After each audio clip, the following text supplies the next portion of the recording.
So, um, ah, ah. Okay, story mode. Here we come, and no streaming involved. When we get really good, and they'll come back and stream it and make me a thumbnail again.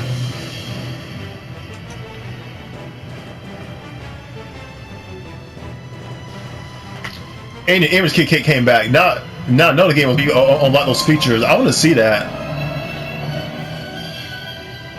Yeah. I literally want to see that when I get run through story mode. So I gotta go through the mines, and then I gotta go through more levels to VALMUER to damn it unlock these features. So it's gonna take me a while to get back to Fire Force. It seems like it's like 10 chapters or something like that. But we'll get through it somehow, some way. You know, a good 6 hours, and I should be having that mode done. I think I'm not too sure, because I like haven't really went through the story mode to find out about that.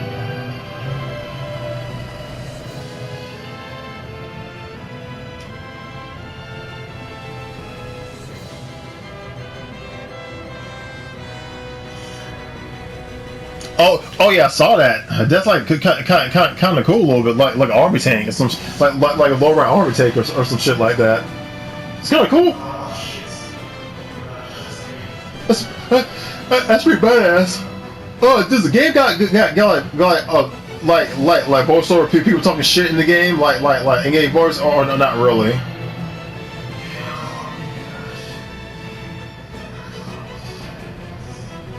They took the feature out. Oh God. I guess they did. I guess they did that to cancel out toxicity between fans. I guess when they get like Call of Duty or some shit like that.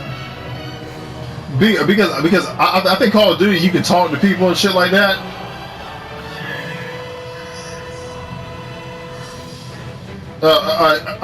Yeah, that's why people get all salty saying you motherfucker, you losing bitch, and so like people talking a whole bunch of shit on damn Call of Duty. And matter of fact, I'm not actually have the game, but I might take the game back or whatever, because that game's not worth $50 for Modern Warfare, and plus they got microtransactions and shit like that for like in-game content and shit like that. I was like, Activision, are you fucking greedy? Are you just fucking greedy? I can't believe how many badges they want for $9 for shit like that. I was like, it just, Activision is a real greedy company.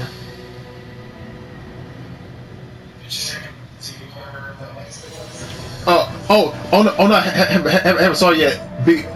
Become a. I think so. Run my fucking Wi-Fi. Come on, PSN, stop lagging. And it's not. And it's not streaming, so it don't have no excuse for it to not load up. Camera storage must be busted a little bit. See, I bet you once this load up, your image will come back. But right now I can't see it, and I think it got something to do with camera storage. Try to configure it online.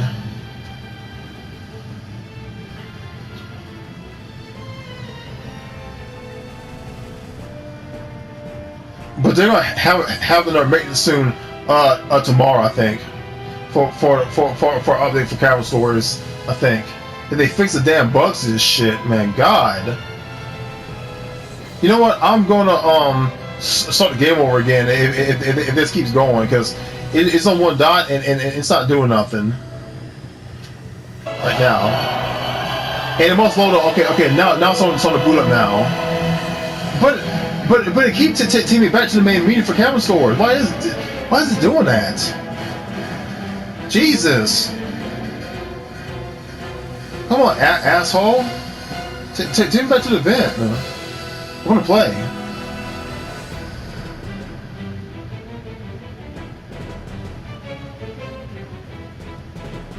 We're gonna get it. this event's being a bitch right now. You know, funny as this, there was an update. They have 3 limited special loot, and it says, wait a minute, it says a 3 limited time special loot. And it says 500 Phantom Gems. Okay. I'll just look at what this is. Okay, what's the little update? Okay.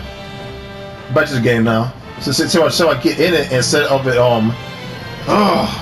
this loading time for this game is piss poor. Come on, fucker. Finally, thank God. Oh, this game. Woo! There we go, back to the menu. You can request your guild. Okay. Okay, I just saw it. Did you do that, or... No, wait a minute. Someone... Okay. You want to go to Urban District. Oh, wait a minute. Oh, fuck. I wonder if I can do Urban District. Oh, I can do it! You see that? I can do it! Holy shit. Wait a minute. What is the Urban District? Or is that past VALMUER? Huh, that's interesting. You said I couldn't do it, could you? Oh. Oh, this is a Fire Force story. Uh-oh.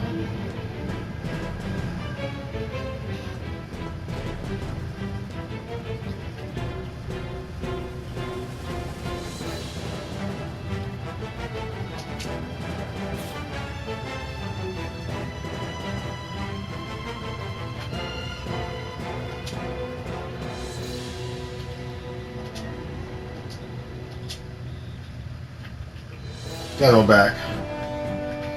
Let's start over to Fogo Village.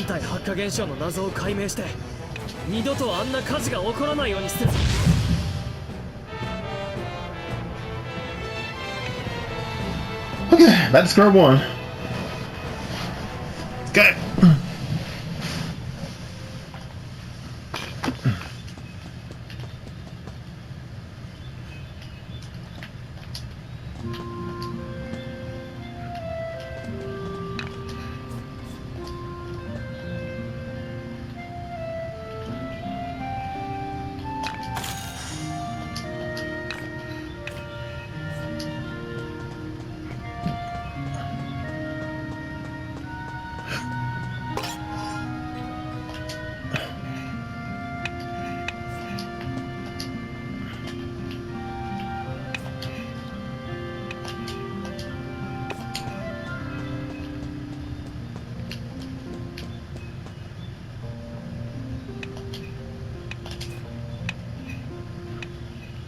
Got some gold here.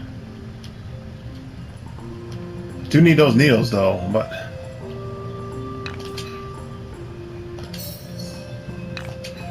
chopper volt. That's what I'm gonna do for now. I can't.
人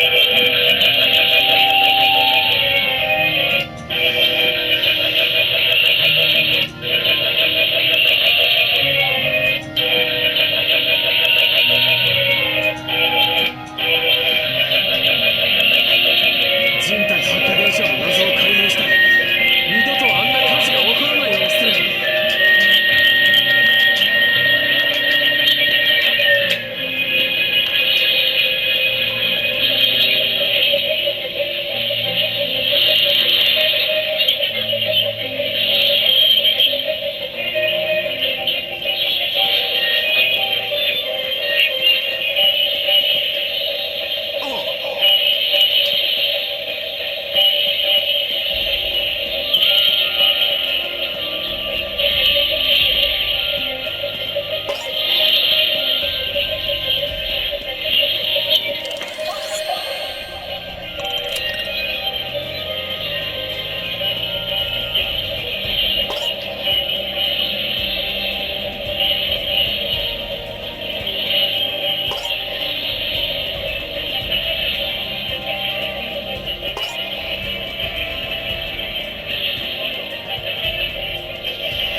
真実を知るため炎を恨みながらも俺は消防官になったんだ。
そうね。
飛び蹴りだ。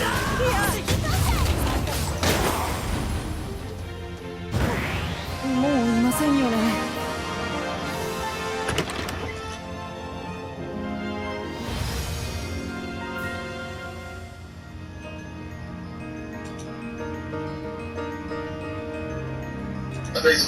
Base mushroom, matter of fact.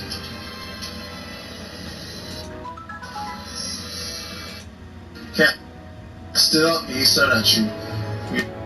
You can't fuse two monsters at the same and give him a jump to get your base stronger. Oh, I'm so slick. Oh, they're so fucking slick.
South Carolina homeowners, if you have a power meter like this on the side of your house, you can qualify to erase your energy bill at no cost to you.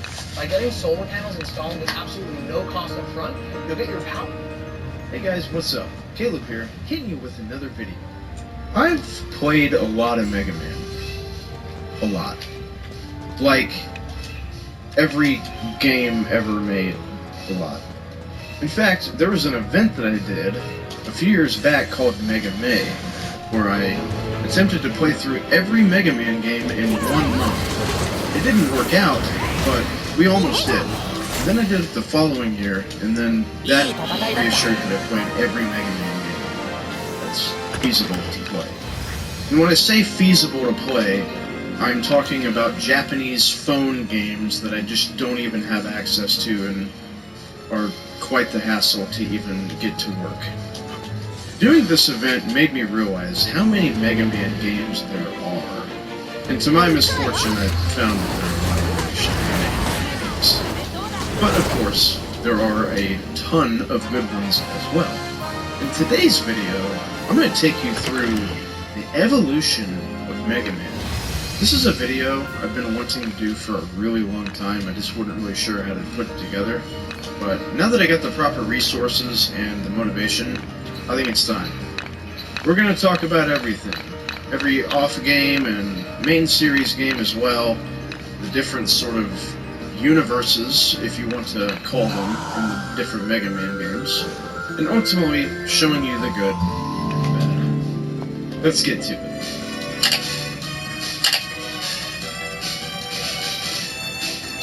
So, before we get too far into this, I just want to clarify that I don't really consider games with Mega Man as a cameo, like Marvel vs. Capcom, a Mega Man game. Those would be excluded from this video, and I understand that, yeah, Mega Man is in it, but it's not a game that's based around him. This was another thing that was brought up whenever I was doing Mega Man, is that people were asking if I would play games with Mega Man in it, but not necessarily Mega Man games, and those were excluded. So, we want to have those in this video. 1987, 2 years after, we want to have those in this video.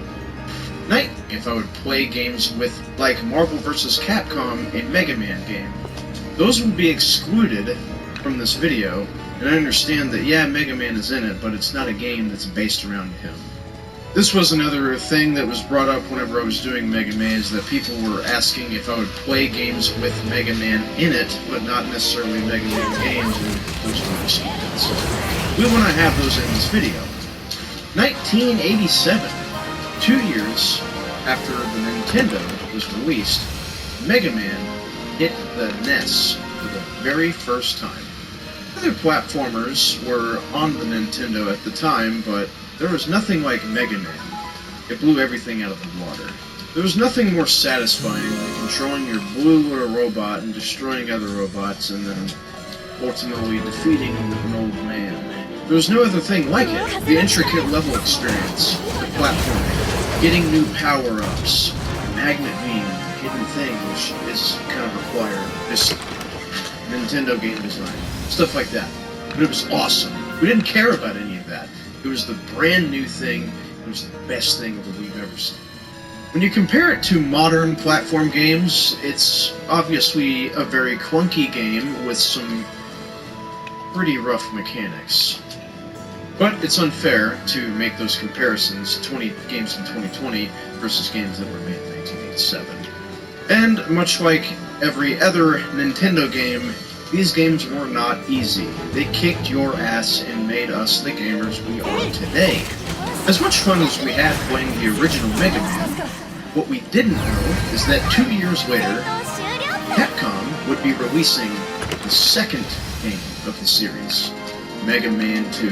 Mega Man 2! Fuck yeah! Now, Mega Man 2 was quite the step up from Mega Man 1. Everything about it was better.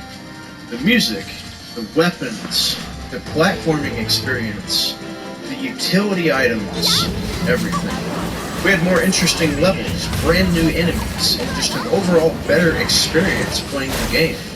Mega Man 2 is actually known as the real Mega Man experience, according to what I've seen in like Twitch chat and just everywhere else. People tend to look at Mega Man 2 as that's that Mega Man game. But the other thing that Mega Man 2 introduced were the 3 items that you get from beating bosses. You got a platform that rose whenever you hit a wall, you had a platform that just rose, you know, just as is, and then you had a jet item as well. So you could use those to your advantage. In fact, one of the bosses does require it. Yeah. But either way, Mega Man 2 was received extremely well, and I believe this is what really made Mega Man a distraction. 1 year later, we get Mega Man 3. And Mega Man 3 introduced Rush, and this was Mega Man's sidekick. He took the place of the items that were in Mega Man 2, and he was just a dog that helped out Mega Man in any time in need. And Rush appears continuously throughout the entire series. With Mega Man 3, they introduced a slide. This was huge. The slide was not only faster movement, but it also helped you evade enemies. And some bosses, you did have to slide. It is a bit tricky though, because you do have to hit down and then jump in order to slide. So if you want to do like some really precise movements with the slide, you kind of have to hit down and jump and then forward really quick to jump, and then you got to do it again. It's caused a lot of deaths in speedrunning. But that's not what we're talking about. Oops. But we're not talking about speedrunning. We're talking about Mega Man and its badassery. And then in 1991, 92, and 94, Mega Man 4, 5, and 6 came out. And they were all for the Nintendo. Other than different small things, different bosses, weapons that we saw in the other Mega Man games, the overall feel and design of Mega Man didn't really change much. All we wanted was just more blue guys shooting robots, and it worked out. But then, in 1995, for the Super Nintendo, we got Mega Man 7. And as I said before, much like the previous Mega Man games, the overall concept and the feel of the game didn't really change a whole lot. Rush was there, you could get an adapter, which is really cool, but other than that, it didn't really change much. But it was a good thing, because we just wanted more of what we had before. Mega Man 7 is kind of biased for people. Some people really hate it, and some people really like it. I, for one, really like it. I think it's one of my favorite classic Mega Man games. Other people don't like it because they think the level design is very poorly made, and I guess it's too hard. I don't know. Get good? But more importantly, this was a brand new feel to how Mega Man was. We got the whole 16-bit experience versus the 8-bit, so we could really see what he looked like. Facial structures, more detail in the armor, etc. And then in 1997, here comes Mega Man 8 with a PlayStation. So now we get a 32-bit experience for the Blue Bomber. Now, I gotta admit, Mega Man 8 is a little whack, and I understand why people don't really like it. The voice acting is pretty bad. But where is Dr. Wily? That's a good question. We may be able to locate another energy emission from the radar room. When we find that meter, we'll find Dr. Wily. I'm personally a fan of the game. I understand why people don't really like it, but mechanically, it really got advanced. For starters, in the intro stage, you were given a new weapon called the Mega Ball. This was interesting because there's just a ball that you put in front of you and you pick it. It's a little gimmicky. It's the weakness of the boss at the very end of the level, and you have to use it to open up its core, and you just destroy it. So it's not that interesting to use, but it's cool, I guess. But what really set Mega Man 8 apart from the previous games is the shop. Much like Mega Man 7, you did collect bolts and you could visit Auto and you could buy exclusive things, extra lives, energy tanks, buy like an adapter part, stuff like that. Mega Man 8 was a little more advanced. There was a lot of stuff that you could buy, and some of it unlocked as you progressed through the game. There were different buster upgrade parts, different utility, like Super Recover, which would make you restore more life upon energy pickup, faster charge speed, dash speed, stuff like that, and it's just littered with things that only help you. Some of them are really good. The arrow shot, for example. In my opinion, Mega Man 8 did the shop the best. In Mega Man 9, 10, and 11, you never got things nearly as useful as what you found in the shop in Mega Man 8. But before we get to the other games, there is a side game that was released for Super Nintendo, oddly enough, in 1998. Looked really good. And then later ported to Game Boy Advance, and it's just a complete sack of shit. This game was Rockman and Forte. Hence, Rockman and Forte only came out with a Super Famicom. But then again, ported to the Game Boy Advance, called Mega Man and Bass. Is the sack of shit that I was talking about. This game was hard, and I mean.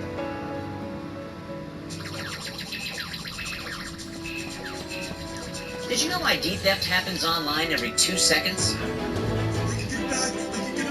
You are not getting it back. It can happen to anyone, just like that. You least expect it. And once you've been attacked, it's already too late. No!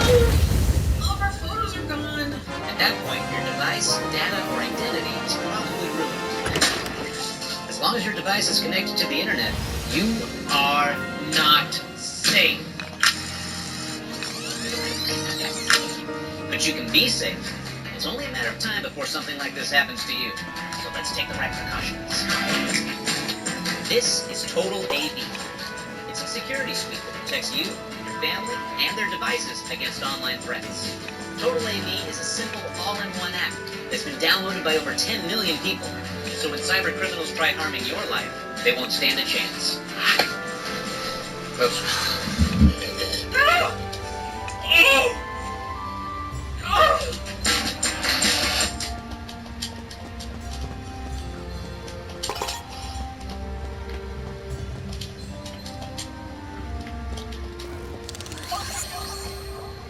Before I started at ECPI, I didn't even know what a server was. Coming here, they really broke it down for me and made it very simple to just fall into it and keep going. Industry expert faculty teaching real-world knowledge through hands-on experiences. Routers and switches, system admin with servers, penetration testing with hacking, web design.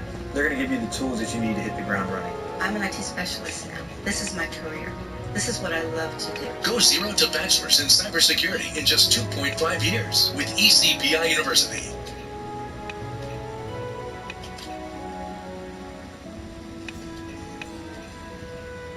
This game is extremely difficult. However, it is interesting because you got to pick what character you wanted to use. You could either use Bass or Mega Man, which is kind of weird because you take him out in Mega Man 7 and it just reappears somehow. So that's cool. Mega Man could do his regular stuff, slide, do charge shots, while Forte was able to do rapid shots in 8 directions, and he could do a traditional dash, much like you see in Mega Man X. This game did utilize the shot pretty well, much like Mega Man 8. Unfortunately, it didn't really help a whole lot whenever it came to the difficulty of the game. There's a particular level in this game called King 2, which is essentially the Wily stages. is the most brutal boss rush and level design I have ever seen in a Mega Man game to this day. You know how one of those levels that kind of has like a lot of different parts, and if you game over, you have to go to the very beginning? Yeah, it's one of those levels. You don't want to game over, you're going to have a bad time. You probably will, so you're probably going to have a bad time. Overall, this side game is pretty good. It's just extremely difficult, but if you're fine with difficulty, then you should get to this level. This is the predecessor.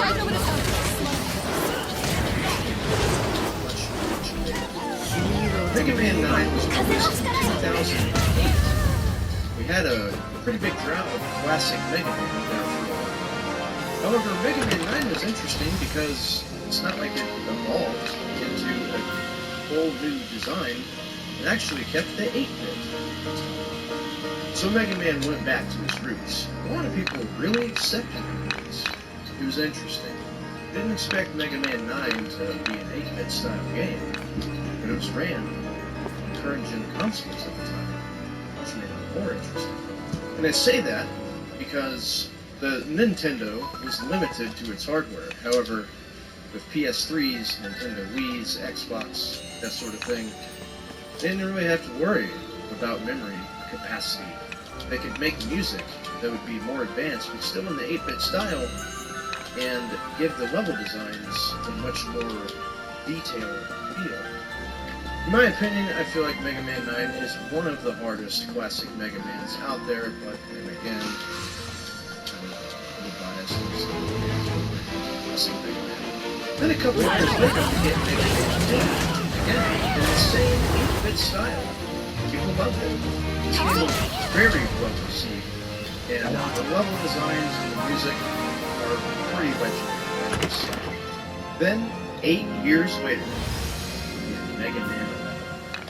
Just when we thought Mega Man was never to see again.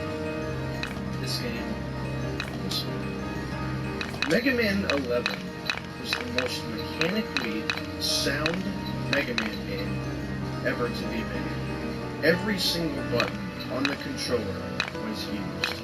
It introduced mechanics called speed and power gear, which power gear would make your buster shots do more damage, while speed gear would slow down time. And then rush, jet, and coil were buttons for themselves, so no more menuing. Select rush. In addition to that, you could also select your weapons with the right joystick, making quick and easy access. Some people, including myself, were afraid that a Mega Man game being made in 2018 would be a bit different from that. However, we were really taken on this. Mega Man 11 had every classic feel of Mega Man 9. The difficulty was there. The platforming experience, charging, the sliding, dying to stupid bullshit, that was all there. It felt like we were playing classic Mega Man. It's awesome. So, Capcom, if you could make Mega Man 12 anytime soon, that'd be nice. But, give me early access.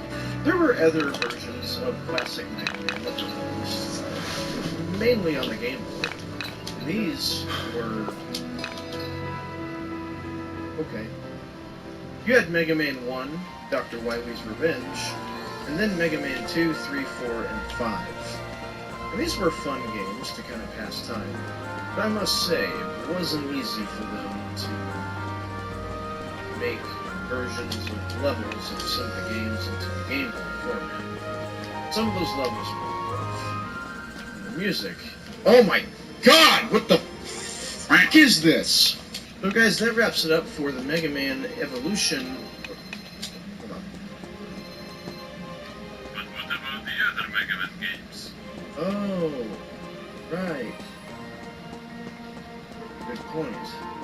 We didn't even go over Mega Man X. Mega Man X. Mega Man in its peak badass. This changed platforming and video game design for the greater good. This, in my opinion, is the greatest game ever made. Mega Man X was a more technologically advanced version of the classic Mega Man. Armor looking more sleek, more reinforced, more advanced. He was able to get upgrade parts in the levels that he progressed in. Sub-tanks, part tanks, you name it. It was the greatest game ever made. And in 94 and 95, X2 and 3 came out. But again, they had the same feel. It was just more of what we already loved, except different parts. Obviously different weapons, different bosses. And there's nothing more to say about it than that. I mean, it's just a beautiful experience. Mega Man X3, however, was a bit more advanced as far as the choices of the armors you could have. That's not yet. Prior, Will you make him out, Alice? Yes. An option to upgrade any part of your body upgrades, allowing that specific part to have enhanced abilities that it didn't have before. On a regular playthrough, though, you can only choose one, and they're in really obscure locations, but hey, it's there.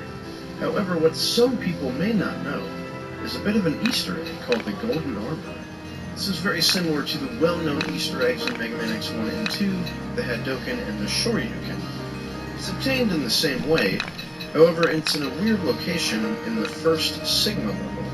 It's in a pink capsule, and after you get it, you obtain the Golden Armor, which allows you to have the powers of every chip upgrade simultaneously, allowing you to basically form the most badass version of Mega Man X ever. Then Mega Man X4 came out, and it was featuring Zero, the character we always thought was a girl. It's a badass dude. Saber. It's really badass. They offered two selections, X and Zero, and X4 is just one of those games. Really fun.